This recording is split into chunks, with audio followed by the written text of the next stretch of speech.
Ih, bukan. Anak sulung saya MAH sudah duda. Anggita itu MAH cuma sistem rumah tangga, alias pembantu. Tak jauh dari situ, Anggita terbelalak mendengar ucapan ibu mertuanya.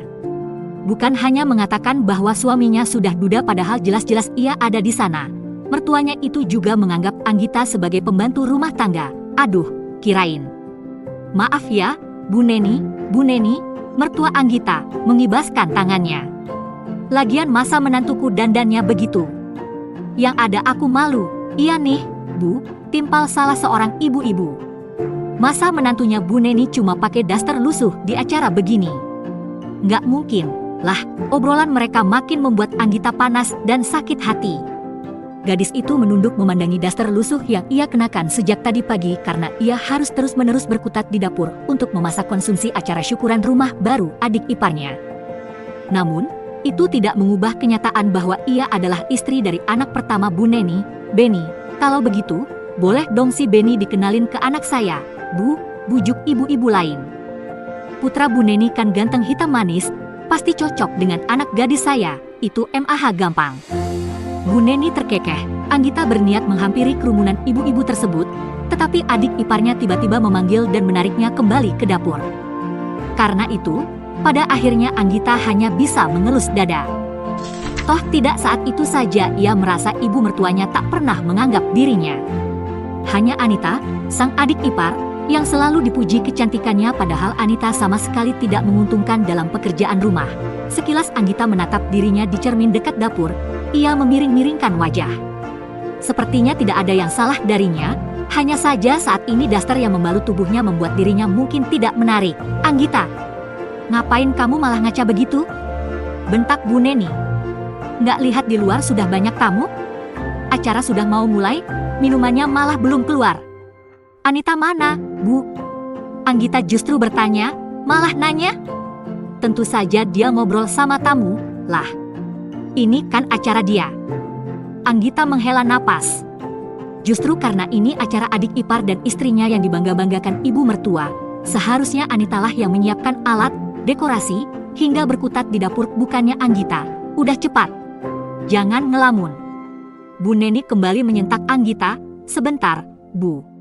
Aku mau bicara, ucap Anggita. Kenapa tadi ibu bilang aku pembantu dan suami aku sudah menduda? Maksud ibu apa? Bu Neni berdecak. Aduh, lagi sibuk kayak gini kok malah banyak bertanya. Keluh wanita paruh baya itu sembari memegangi pelipisnya. Lagi pula dengan tampilan kamu seperti ini, mana mungkin mereka percaya kalau ibu bilang kamu istri Beni. Beda jauh sama Anita yang wangi dan cantik. Bu Neni mendorong Anggita untuk cepat memberikan gelas ke depan. Udah, sana. Sergah Bu Neni. Kemudian, baru setelah Anggita pergi untuk mengantarkan minuman, wanita paruh baya itu melanjutkan, lagian, siapa juga yang sudi mengaku kalau punya menantu miskin dan jelek seperti dia. Untung saja menantu keduaku kaya raya dan cantik. Beberapa saat kemudian, ketika akhirnya acara selamatan sudah dimulai, Anggita terduduk di dapur. Ia merasa sangat lelah. Sejak pagi ia mempersiapkan semuanya hanya dengan bantuan asisten rumah tangga Anita. Si tuan rumah dan ibu mertua pun sama sekali tidak pernah masuk dapur, kecuali untuk menyuruh-nyuruh Anggita. Anggita bahkan tidak sempat berganti pakaian. Padahal ia membawa satu setel baju pantas untuk dipakainya di acara ini. Aku juga bisa kalau punya waktu untuk berdandan. Anggita bergumam sendiri. Toh aku... Assalamualaikum, renungan Anggita terputus saat wanita itu mendengar suara suaminya. Segera, Anggita bangkit dan berniat menghampiri Beni saat suaminya mengucapkan salam.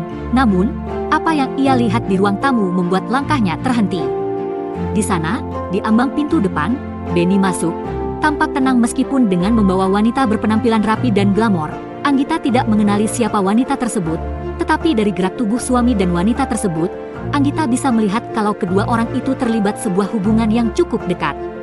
Atau mungkin justru lebih mesra lagi, memikirkan hal tersebut membuat hati Anggita terasa sakit. Mas, sekilas, Beni melirik penampilan Anggita dari ujung rambut hingga ujung kaki. Pria itu tampak jijik sesaat sebelum kemudian dengan isyarat tidak kentara, Beni menyuruh Anggita kembali masuk. Suami Anggita tersebut tampak malu mengakui wanita itu sebagai istrinya. Apalagi jika dibandingkan dengan wanita cantik yang kini tengah berdiri di sampingnya, Anggita terlihat sangat kumal dan bau. Mengesalkan, pikir Benny, cantik sekali. Siapa namanya? Bu Neni langsung memberikan sambutan dengan ramah pada wanita yang dibawa oleh Benny tersebut, mengabaikan Anggita sepenuhnya. Setelah itu, Benny kemudian tersenyum. Sandra, MA, jawabnya kemudian, namanya cantik, seperti pemiliknya. Puji Bu Neni. Aduh Benny, ibu pasti senang sekali jika memiliki menantu seperti ini. Sandra tertawa kecil. Saya juga pasti senang sekali jika bisa menjadi menantu ibu, sahutnya ringan. Apalagi kalau bisa diperistri oleh Mas Benny. Mendengar hal itu, Anggita seketika diliputi kemarahan. Apalagi Benny justru tampak bangga saat Sandra mengatakannya, padahal jelas-jelas Mas Benny adalah pria beristri. Pikir Anggita marah. Alih-alih kembali ke dapur seperti yang Benny suruh tadi, Anggita justru melangkah keluar. Sepertinya aku memang harus tampil dan mengumumkan kalau suamiku bukanlah seorang duda. Suamiku bukanlah seorang duda. Baru selangkah Anggita mendekati kerumunan ibu mertuanya bersama wanita yang dibawa oleh sang suami, Anggita tiba-tiba ditarik masuk ke arah dapur oleh Anita, adik iparnya. Mau ngapain, Mbak? Desis wanita yang lebih muda dari Anggita tersebut. Jangan macam-macam. Aku nggak mau Mbak merusak acara ini. Apa-apaan kamu, Nit? Aku mau kasih tahu ke semua orang di luar sana kalau kakak iparmu itu punya istri. Anita tampak meremehkan. Dengan penampilan Mbak yang lusuh begini? Bikin malu, Mbak. Ucapnya. Udahlah, urusan Mbak Anggita sama Mas Benny selesaikan saja di rumah. Anggita terperangah. Nit, kamu jahat banget. Kamu nggak memiliki empati sedikit pun sama aku? Kita di sini sama-sama menantu. Bagaimana kalau suamimu tiba-tiba membawa pulang wanita lain? Mbak, maaf ya. Bukan enggak memiliki empati sama Mbak Anggita. Hanya saja, aku pikir wajar ya kalau Mas Benny itu mencari wanita lain. Sembari mengatakan itu, Anita menatap Anggita dari ujung kaki hingga kepala, lalu menutup mulutnya menahan tawa. Mbak, coba ngaca deh. Ini kan acara yang didatangi banyak orang. Masa penampilan Mbak lusuh dan bau begini? Anita kembali terkekeh. Ia kian meremehkan kakak iparnya itu.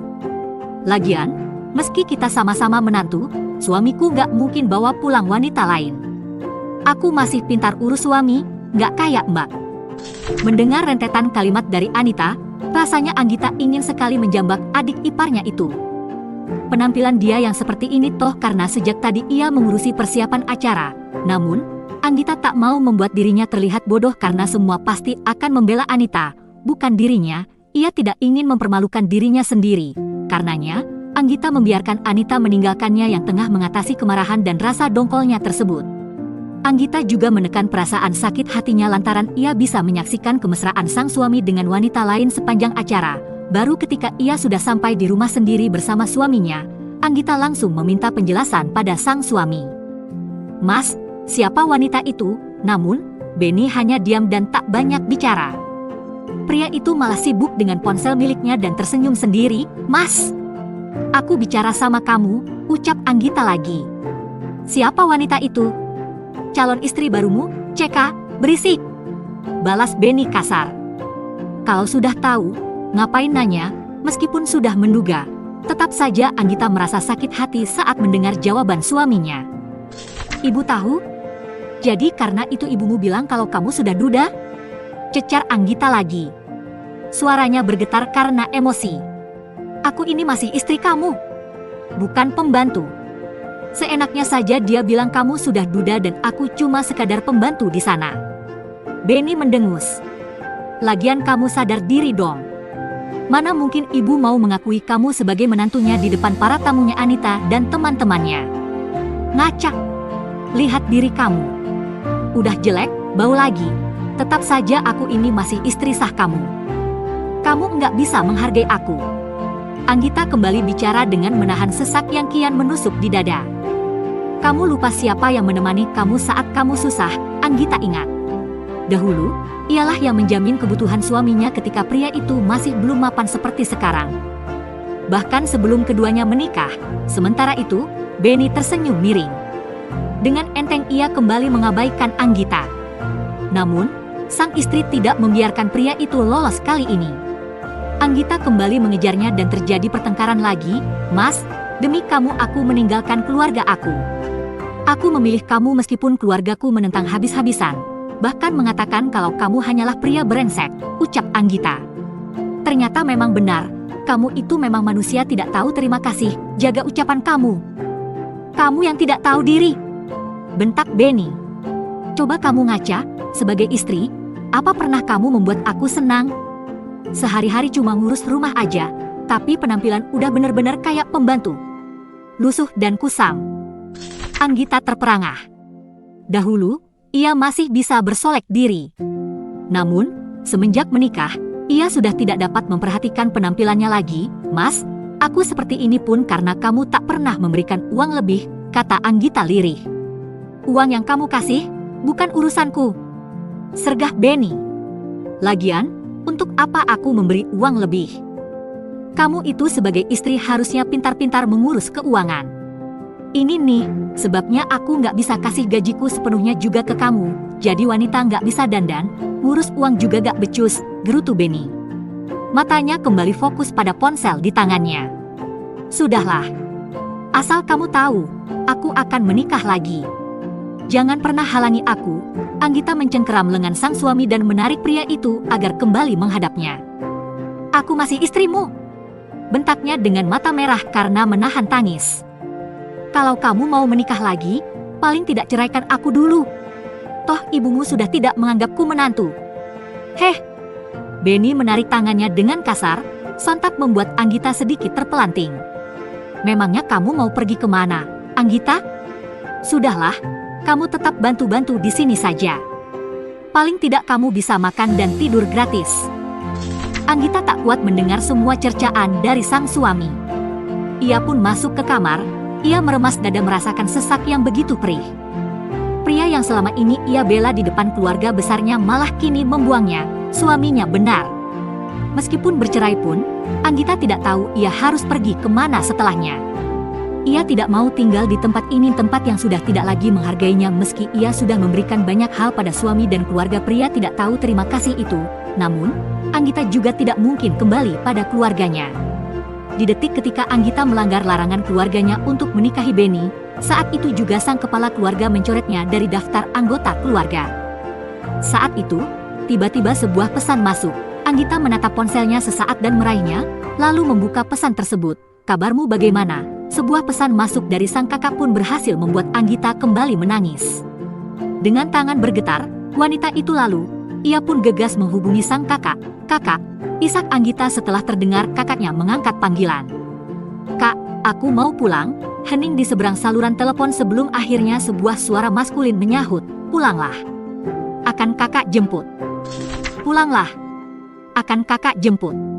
Meskipun Anggita belum menjelaskan apapun pada kakaknya tersebut, walaupun ia pernah terlibat pertengkaran dengan ketiga kakak laki-lakinya karena mereka menentang pernikahan Anggita dengan Benny, kakak bungsunya tersebut tetap saja menerimanya. Saat Anggita mengatakan ingin pulang, segera, Anggita mengumpulkan barang-barangnya dan memasukkan mereka ke dalam tas. Untungnya, selama menikah dengan Benny, ia tidak memiliki banyak baju maupun barang-barang lain. Tanpa menunggu lebih lama, Anggita menjinjing tasnya keluar rumah. Heh, mau kemana kamu? Sampai di ruang tamu, tiba-tiba ibu mertua Anggita menghadang. Rupanya Bu Neni sampai di rumah saat Anggita hendak keluar. Wanita paruh baya tersebut melirik tas Anggita dengan pandangan sinis, mau kabur ya? Tuduh Bu Neni. Ia langsung berteriak memanggil putra sulungnya. Benny, lihat istri kamu nih. Dia mau minggat diam-diam. Bawa banyak barang lagi. Anggita menatap ibu mertuanya tersebut. Aku mau pulang, Bu, ucapnya. Lebih baik aku pergi daripada diperlakukan dengan tidak baik di sini, Bu Neni mendengus. Baguslah kamu sadar diri. Anggita kembali melangkah saat tiba-tiba Bu Neni kembali mencegatnya dan merampas tas di tangan Anggita. Bu, diam. Bu Neni mengaduk-aduk isi tas Anggita yang hanya berisi pakaian sehari-hari dan barang-barang pribadi. Mana tahu kamu mengambil barang anakku dan mau kamu jual. Anggita mengepalkan tangannya, tersinggung dengan tuduhan ibu mertuanya. Aku bukan maling, Bu, ucap wanita itu. Bu Neni mengabaikan Anggita dan berdecak. Wanita paruh baya itu kemudian melempar tas yang sudah ia acak-acak ke kaki Anggita agar menantunya itu bisa memungutinya kembali. Namun, Anggita diam saja dan hanya menatap lurus pada Bu Neni dan Benny yang baru saja muncul. Kenapa diam saja? Punguti kembali barang-barangmu itu. Anggita menggeleng. Silakan ambil saja kembali, ucapnya pada ibu mertuanya. Lalu, pada Benny, ia berucap, tunggu surat gugatan dariku, Mas. Setelah mengatakan itu, Anggita berbalik dan berjalan pergi tanpa membawa apapun, mengabaikan kekeh dari Benny dan komentar-komentar menyakitkan hati dari ibu mertuanya. Tepat ketika Anggita melangkah keluar halaman, sebuah mobil mewah muncul dan berhenti tepat di depan Anggita. Pintu terbuka dan sesosok pria berkaca mata hitam keluar dari dalam mobil untuk membuka pintu ke kursi penumpang sembari berujar pada Anggita, "Masuk." Wanita itu langsung masuk mobil mendengar titah pria tersebut. Setelahnya, mobil itu pun melaju cepat meninggalkan rumah milik Benny. Usai pria berkaca mata tersebut duduk di kursi pengemudi, Anggita menyandarkan tubuh di sandaran kursi, kemudian mengeluarkan ponsel dan dompet lusuh yang sudah biasa ia gunakan. Hanya dua benda itu yang ia bawa bersamanya. Selain pakaian yang melekat di tubuh, kenapa Kak Andre bisa tahu rumah Mas Benny? Tanya Anggita. Ia heran lantaran ia belum sempat mengatakan memberitahu sang kakak di mana ia tinggal sekarang. Pun, sebenarnya Anggita berencana untuk naik kendaraan umum untuk menghindari kalau kakaknya itu akan memancing keributan dengan suaminya. Namun, pria yang dipanggil Kak Andre itu tak menjawab pertanyaan Anggita. Netranya terus memandang ke depan dan fokus menyetir mobil. "Kak Andre, jangan diam aja. Sejak kapan Kak Andre tahu rumah aku?" Anggita kembali bertanya. Pria di balik kemudi itu mendengus, kemudian tersenyum miring. "Mudah bagi kakak untuk menemukan gubuk suami kamu," sahut Andre singkat. Anggita menghela napas panjang. Ia lupa jika para kakaknya bisa melakukan apapun yang mereka inginkan dan kehendaki, tidak terkecuali kakak keduanya ini. Apalagi hanya sekedar menemukan keberadaan Anggita yang memang tidak sedang menyembunyikan diri. Satu-satunya hal yang gagal dilakukan ketiga kakak Anggita adalah melarang Anggita untuk jatuh cinta dan menikah dengan Benny. Sayang sekali waktu itu dia terlampau bodoh dan buta, hingga mengabaikan peringatan para kakaknya. Jadi, ucap Andre kemudian sembari mengemudi dengan santai. Ia melepaskan kacamata hitamnya dan meletakkan benda itu di dashboard.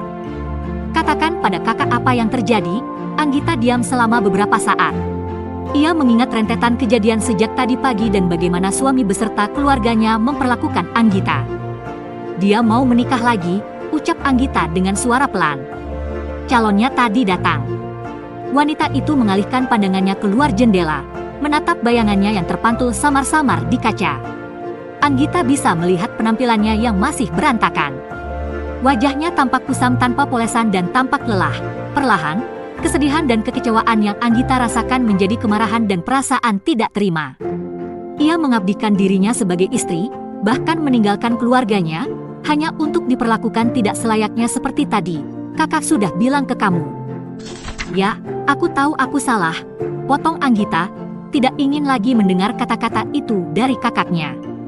Tanpa diingatkan kembali pun, Anggita sudah menyesali keputusannya 2 tahun lalu. Anggita menoleh ke arah kakaknya. "Maaf karena aku sudah mengabaikan kata-kata kakak soal Benny," ucapnya. Pria berjambang yang merupakan kakak nomor 2 Anggita itu tersenyum kecil dan menoleh ke arah adiknya sekilas. Sebelah tangannya kemudian mengelus rambut Anggita pelan. "Bagus jika kamu sudah sadar," kata Andre singkat. "Apa rencanamu sekarang?" Anggita menghela napas. "Entah, Kak. Tapi aku tidak terima jika hanya berakhir begini. Aku harus membalas mereka demi 2 tahun yang kusia-siakan sebagai istri sekaligus pembantu mereka." Wanita itu tersenyum sinis. "Bahkan, mereka mengatakan aku adalah pembantu mereka di acara tadi." "Apa?" Andre geram. Rahangnya mengeras. Pria itu meremas setir dan memukulnya karena kesal sang adik diperlakukan seolah-olah tak punya harga diri sementara Anggita diam saja. "Kamu benar. Mereka harus mendapatkan balasan," ujar Andre setelah beberapa saat. "Jangan khawatir. Kakak akan buat mereka semua menderita." Anggita mengangguk. Ia memperhatikan kakak keduanya itu dari samping. Selama 2 tahun ini, Andre sebenarnya tidak pernah melepaskan pengawasannya terhadap sang adik begitu saja dan tetap menjaga komunikasinya dengan Anggita, meskipun jarang mendapatkan respons. Anggita benar-benar berterima kasih pada kakak nomor 2-nya tersebut. "Kenapa?" Andre menoleh sekilas pada sang adik saat menyadari Anggita menatapnya. "Mau bilang apa?" Kamu nggak berniat kembali ke sana lagi, kan? Sontak, Anggita cemberut. Ih, enggak lah. Aku udah sadar, Kak. Andre terkekeh. Sikap manja sang adik perlahan muncul kembali di hadapannya. Mobil melaju dengan cepat dan suasana di antara kedua kakak beradik itu menghangat seiring mereka makin dekat ke kediaman 20, rumah mereka. Tak lama kemudian, mereka sudah sampai di rumah megah yang ditinggali Anggita sejak kecil. Rumah yang selama 2 tahun ini Anggita tinggalkan demi bersama pria yang ia cintai, tetapi sama sekali tidak menghargainya. Mereka pun turun. Beberapa asisten rumah tangga menyambut dengan senang kedatangannya kembali Anggita. Mbak, apa kabar? Salah satu asisten itu menyapa ramah. Anggita membalas dengan senyum. Baik, Bu. Andre meminta para asisten rumah tangga untuk menyiapkan air hangat agar Anggita bisa membersihkan diri, beserta baju ganti dan kamar untuk dihuni oleh adik perempuannya tersebut. Kamar kamu sebenarnya masih sama seperti dulu, tapi tetap saja harus dibereskan sedikit. Andre berkata pada Anggita. Sana mandi. Setelah itu, kita temui Kak Baskoro. Anggita terdiam sesaat. Kak, apa Kak Bas mau menerima aku kembali ya? Tanya Anggita pelan kemudian. Ia tampak ragu. Kak Bas kan marah besar dulu. Kak Bas juga yang mengusirku saat aku berkeras menikah dengan Mas Benny. Andre menepuk puncak kepala Anggita. Kamu harus minta maaf dulu sama dia, ujarnya. Kak Bas pasti memaafkan, tapi, Kak. Sebelum Anggita menyelesaikan kalimat, sebuah suara besar dan menggelegar, tapi terkesan dingin memotongnya. Untuk apa kamu datang ke sini?